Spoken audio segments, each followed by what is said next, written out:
Bismillahirrahmanirrahim. Assalamualaikum warahmatullahi wabarakatuh. Innal hamdalillah nahmaduhu wa nasta'inuhu wa nastaghfiruh wa na'udzu billahi min syururi anfusina wa min sayyiati a'malina may yahdihillahu fala mudhillalah wa may yudlil fala hadiyalah. Asyhadu an la ilaha illallah wahdahu la syarikalah wa asyhadu anna Muhammadan abduhu wa rasuluh. Allahumma sholli wa sallim ala sayyidina Muhammadin wa ala alihi wa ashabihi ajma'in. Amma ba'du. Alhamdulillah anak-anakku sekalian, siswa kelas 4 khususnya, kita bertemu kembali melanjutkan materi pelajaran kita, pelajaran pendidikan agama Islam. Alhamdulillah kita bisa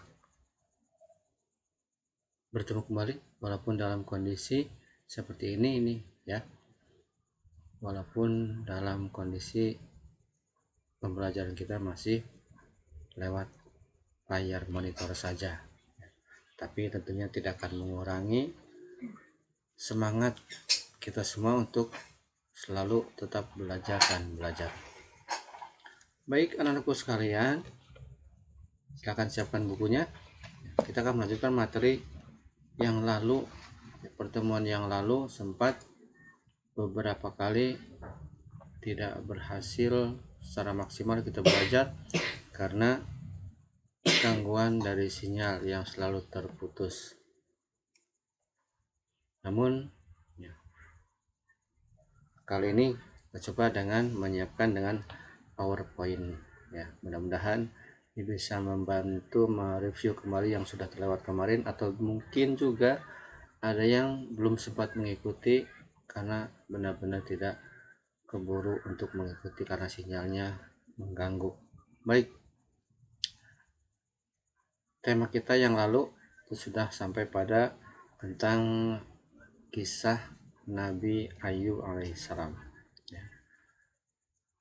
Kita review sedikit tentang Nabi Ayub alaihissalam, bahwa Nabi Ayub alaihissalam adalah ya, Nabi Ayub alaihissalam adalah putra Ishak bin Ibrahim. Nabi Ayub alaihissalam adalah orang yang kaya dan dermawan ya. Orang yang kaya tetapi murah hatinya, selalu membantu fakir miskin. Dan juga Nabi Ayub alaihissalam ini dikenal dengan memiliki kesabaran yang luar biasa, karena Allah mengujinya dengan penyakit yang lama sekali dirasakan oleh Nabi Ayub alaihissalam, kurang lebih selama 7 tahun ya. Bahkan kesabaran yang dimiliki oleh Nabi Ayub alaihissalam ini menjadikan iblis pun iri dan dengki, sehingga ingin ikut mengganggu untuk mengganggu Nabi Ayub alaihissalam tentang kesabarannya, karena dia dengki melihat orang sampai sabarnya luar biasa, sehingga iblis terpancing untuk menggodanya, mengganggu. Apa yang dilakukan iblis ya?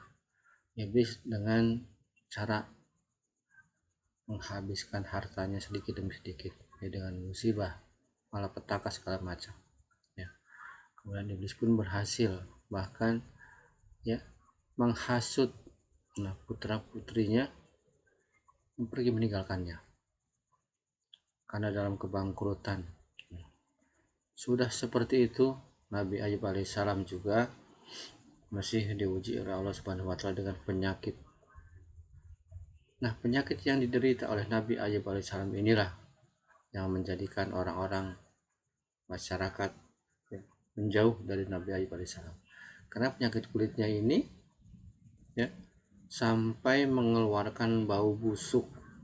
Coba bayangkan oleh kita bagaimana Nabi Ayub alaihissalam merasakan kondisi dirinya seperti itu. Dalam kondisi yang demikian menjadikan semua orang menjauh karena melihatnya ya, sangat menjijikkan. Selain itu juga mengeluarkan bau sehingga orang tidak mampu untuk mendekat. Nah, pada akhirnya tak terkecuali termasuk istrinya pun yang sebelumnya bertahan untuk menemani Nabi Ayub alaihissalam, istrinya pun pergi meninggalkannya karena sudah merasakan kelelahan menahan rasa jijik dan bau berdekatan bersama dengan Nabi Ayub alaihissalam. Demikianlah Allah yang menguji hambanya. Bahkan seorang nabi pun diuji dengan hal demikian.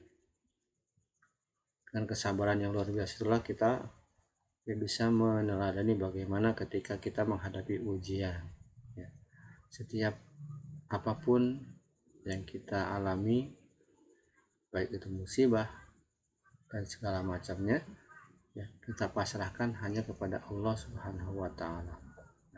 Karena semua yang terjadi di alam ini adalah kehendak Allah Subhanahu wa Ta'ala, maka kita wajib untuk menyerahkan diri kepada Allah Subhanahu wa Ta'ala dengan rasa kesabaran seperti yang dirasakan oleh Nabi Ayub alaihissalam. Nah, itu pertemuan yang lalu. Baik, kita akan lanjutkan.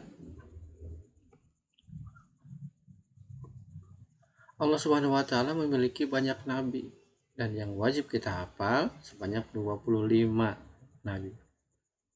Nah, pertemuan yang lalu sudah ada yang mencoba menghafalnya. Ada yang dengan menyanyikan, ada juga yang menghafal biasa saja. Nah, untuk memudahkan mungkin bisa dengan lagu, ya, siapapun pasti bisa. Ya, siapapun bisa untuk menyanyikan lagu, sehingga mudah untuk menghafal. Ya, ketika kita kesulitan menghafal, coba dengan nada atau lagu. Ada yang tahu lagu tentang Nabi, 25 Nabi yang dalam bentuk nasyid? Mungkin ada yang pernah mendengar? Oke, baik, Mister coba ya contohkan. Nah, contoh yang bikin lagunya begini kurang lebihnya.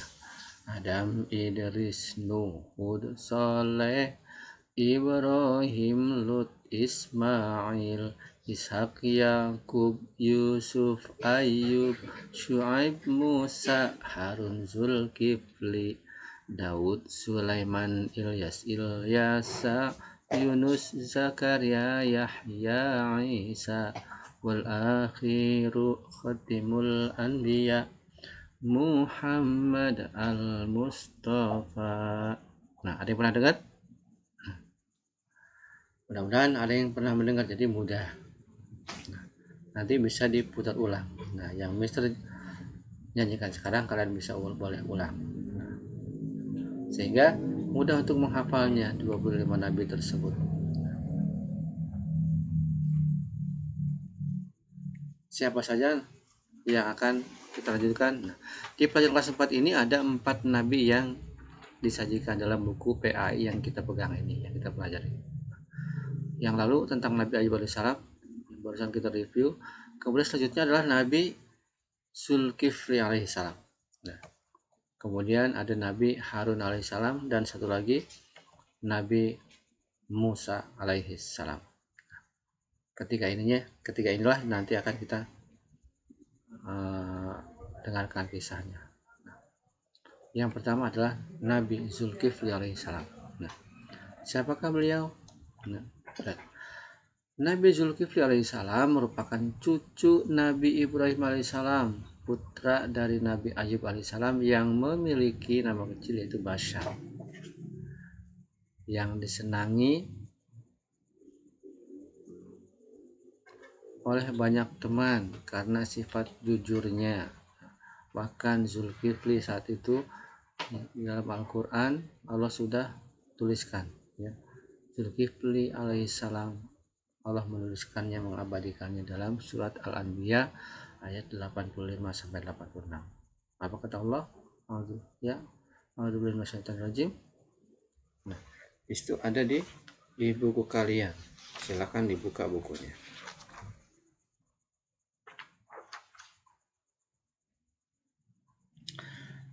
Wa Ismail wa Idris wa Ismail wa Idris wa Zulkifli kullum minas sabirin wa adkhalnahu fi rahmatina innahum minas salihin. Apa kata Allah? Dan ingatlah kisah Ismail, Idris, dan Zulkifli. Mereka semua termasuk orang-orang yang sabar. Sesungguhnya mereka termasuk orang-orang yang saleh. Demikian Allah menulisnya dalam surat Al-Anbiya ayat 85 sampai 86. Sifat jujur dan sabar serta taat beribadah yang dimiliki Nabi Zulkifli alaihissalam inilah yang membawa keberkahan bagi diri Nabi Zulkifli alaihissalam.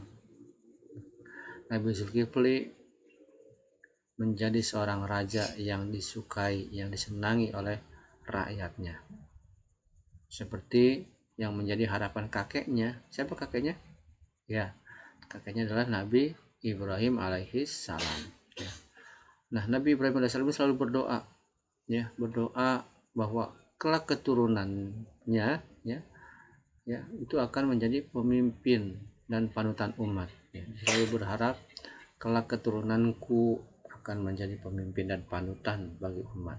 Nah, Nabi Zulkifli inilah, ya, terpilih menjadi raja karena beliau berhasil memenangkan sayembara yang diadakan oleh sang raja pada saat itu, di mana raja tersebut, ya, sudah tua tetapi juga tidak memiliki keturunan.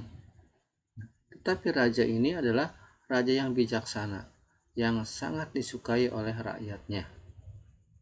Oleh karenanya, raja pun tak ingin kerajaannya diisi atau digantikan oleh orang yang tidak punya tanggung jawab. Maka raja itu pun membuat sayembara bagi siapa yang mampu melaksanakan dari sayembara tersebut, dia akan diberikan singgasana sang raja. Apa syarat yang diberikan oleh sang raja? Sayembara itu, ya, menyampaikan bahwa kata sang raja, bagi siapa yang mampu berpuasa di siang hari dan dia selalu melaksanakan ibadah di malam hari, maka raja akan memberikan singgasananya. Nah, otomatis sekaligus menggantikan posisi sang raja. Nah, tak satu pun yang mampu dan berani dengan syarat tersebut.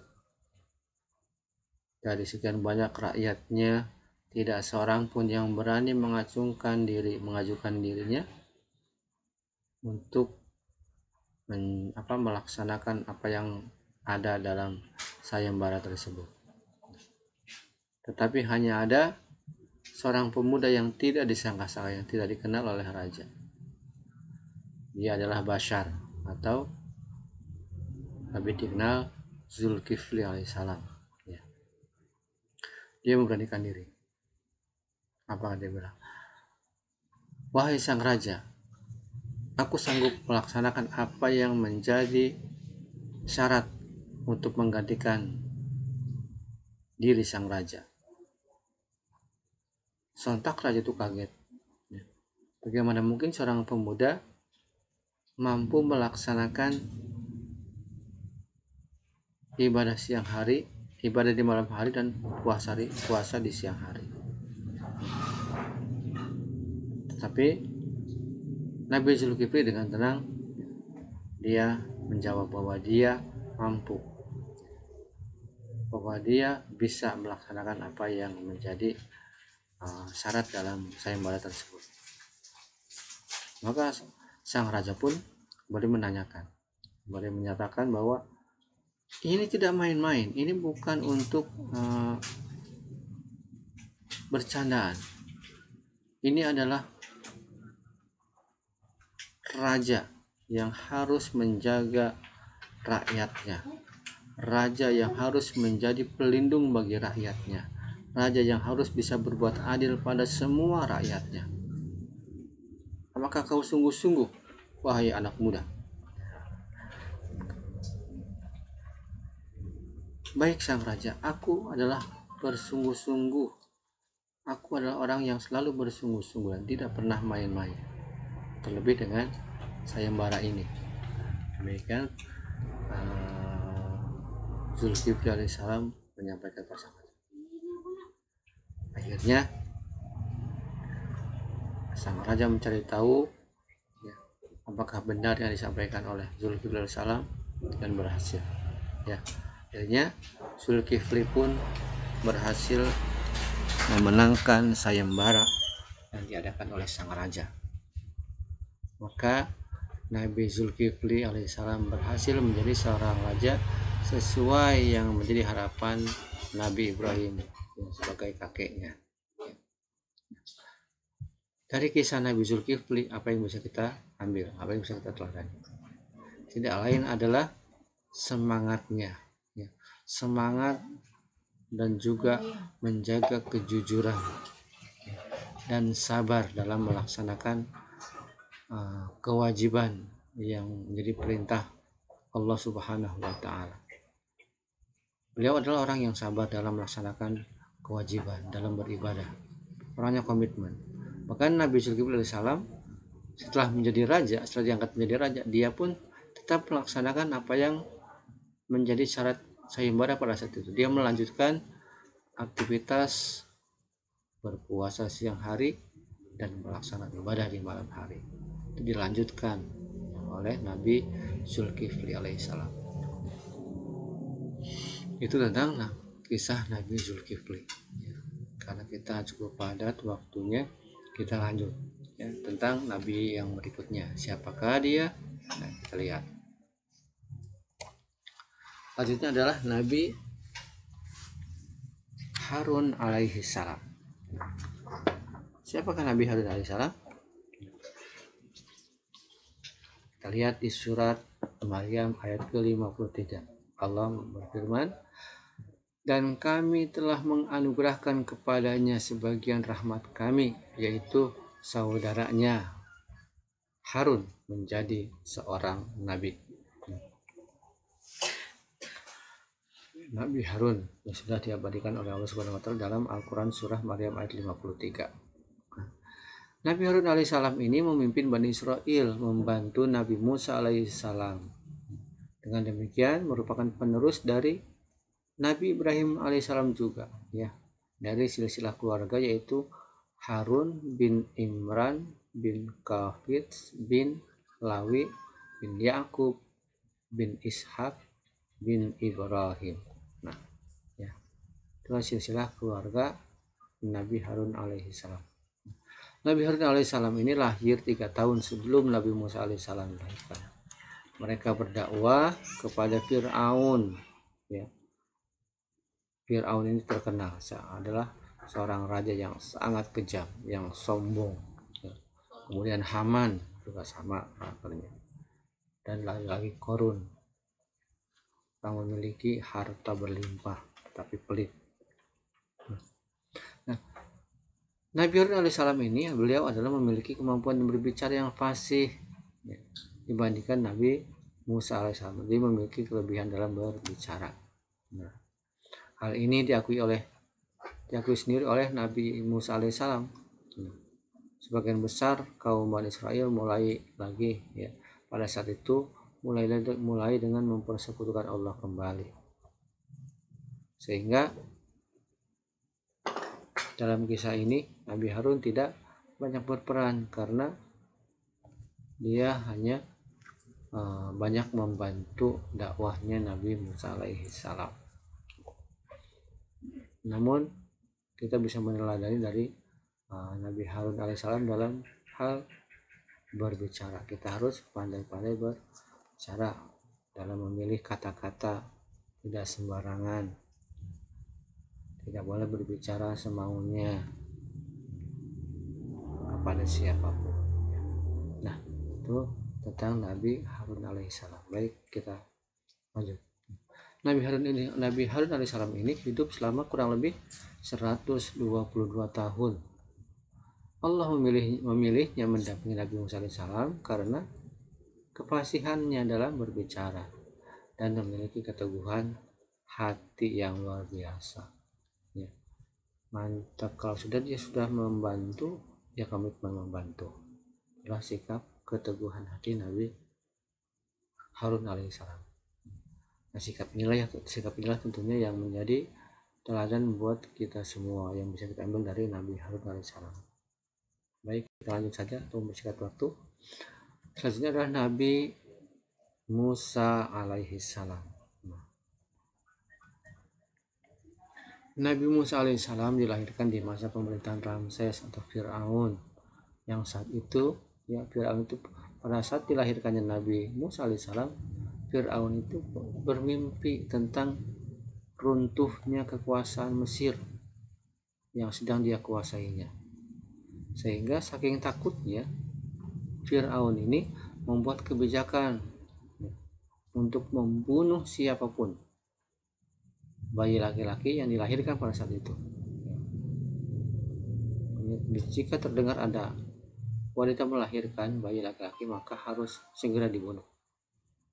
Itu menjadi kebijakan terbaru pada saat itu oleh Fir'aun, karena takutnya kerajaan yang dikuasainya akan jatuh kepada orang lain. Tak terkecuali terlahirnya Nabi Musa alaihissalam dari seorang ibu. Siapa nama ibunya? Yukhabat. Musa alaihissalam ini putra Imran dan Yukhabat binti Fahad. Jadi Nabi Musa alaihissalam untuk memimpin kaum Bani Israel. Yukhabat merasa khawatir dengan keselamatan putra yang baru dilahirkannya tersebut. Lalu keputusannya Yukhabat menghanyutkan bayi Musa kecil itu ke sungai Nil. Tapi ternyata arus sungai Nil itu melintasi tempat wilayah kerajaan Fir'aun sendiri. Lalu yang menemukan bayi Musa alaihissalam yang dihanyutkan oleh ibunya tersebut ditemukan oleh istri Fir'aun sendiri, yang tentunya tidak mungkin untuk mengasuh bayi karena dia bukan orang yang baru melahirkan, tidak punya bayi. Maka dia mencarikan ibu susu buat bayi yang ditemukannya di sungai Nil tersebut. Lalu datanglah seorang ibu yang menawarkan dirinya untuk menyusui bayi yang ada di kerajaan Fir'aun tersebut. Sebenarnya Fir'aun sangat melarang. Ketika bayi itu ditemukan, Fir'aun ingin merampasnya, tetapi istrinya menolaknya. Istrinya marah karena ingin merawat bayi tersebut, kasihan jika harus dibunuh. Akhirnya dirawatlah sehingga tidak terganggu apapun Nabi Musa dalam kehidupannya, mulai dari dia ditemukan oleh istri Fir'aun, siapa namanya, Asia. Nah, ibu Asia ini mencarikan ibu susu berhasil ditemukan dan langsung diterima bekerja untuk merawat atau mengasuh bayi Musa alaihissalam yang baru ditemukannya di sungai Nil. Ternyata yang mengasuh Musa alaihissalam kecil itu tak lain adalah ibunya sendiri. Dengan demikian maka tumbuhlah dengan sempurna dengan baik karena yang merawat adalah ibu kandungnya sendiri. Berjalannya waktu, Nabi Musa pun tumbuh menjadi seorang remaja, seorang pemuda yang pemberani. Nah, sikap pemberani Nabi Musa alaihissalam inilah yang semakin membuat Fir'aun takut kehilangan kerajaan.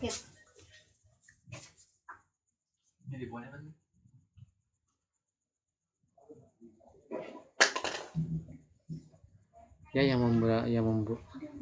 membuat Fir'aun takut kehilangan kerajaannya karena ada seorang pemuda yang sangat berani ya bersikap terhadap Fir'aun. Lalu Fir'aun mengundang beberapa tukang sihir untuk menyingkirkan Nabi Musa alaihissalam. Dia mengundang para tukang sihir. Para tukang sihir itu ternyata punya keahlian memunculkan ular, tetapi ularnya hanya ular-ular kecil, bukan ular yang besar yang serang, ya, tapi yang kecil-kecil, tapi banyak. Tetapi Allah justru memberikan mukjizat pada Nabi Musa alaihissalam untuk mengalahkan para tukang sihir milik Fir'aun. Nabi Musa mendapatkan tongkat dari Allah Subhanahu wa taala, tongkat mukjizat. Ketika para tukang sihir itu melawan, ingin mengalahkan Nabi Musa alaihissalam, justru Allah yang mampu menghalangi para tukang sihir tersebut. Bagaimana caranya? Allah Subhanahu wa taala membantu Musa alaihissalam untuk agar dengan tongkatnya yang ada di tangannya untuk dilemparkan, untuk dijatuhkan. Akhirnya dijatuhkan atau dilemparlah tongkat itu, tongkat Nabi Musa, dan seketika itu pula berubah menjadi ular yang sangat besar yang akhirnya melahap seluruh ular-ular tukang sihir milik Raja Fir'aun tersebut. Semuanya berhasil dikalahkan oleh tongkat Nabi Musa yang berubah menjadi ular yang besar sekali. Nah, Nabi Musa alaihissalam itu terus ya dicari, diburu oleh Fir'aun, ya.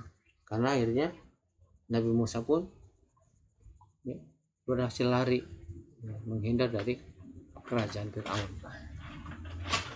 Tapi Raja Fir'aun tidak mau menyerah, terus diburunya, hingga akhirnya Nabi Musa alaihissalam dihadapkan pada lautan luas yang bagi kita tidak akan mungkin selamat dari kekejaman Fir'aun yang terus mengejarnya.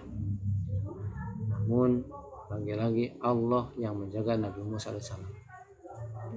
Di saat Nabi Musa sudah terjepit karena tidak mungkin lari dari kejaran Fir'aun karena di depannya adalah lautan luas, Allah pada saat itu datang untuk memerintahkan pada Fir'aun. Apa kata Allah Subhanahu wa taala?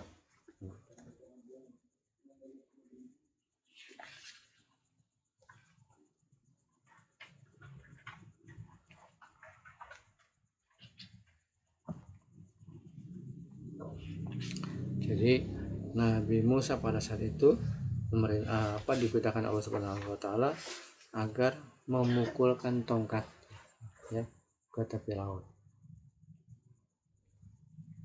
Allah memerintahkan memukulkan tongkatnya ke laut, dan seketika itu juga laut bisa membelah, air laut membelah menjadi dua bagian, sehingga di tengahnya terbukalah jalan yang membentang dari ujung tepi ke tepi satunya, ke tepi yang lain.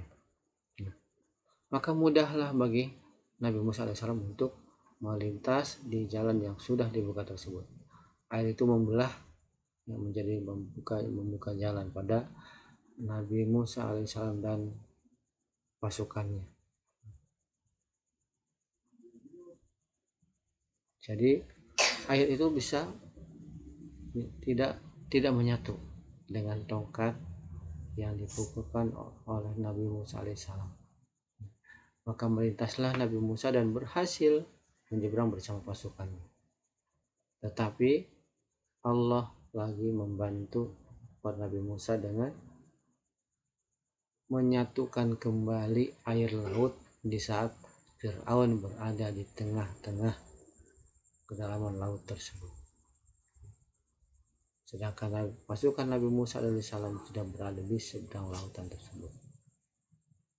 Sehingga tenggelamlah Fir'aun bersama pasukannya. Karena air sudah bersatu kembali.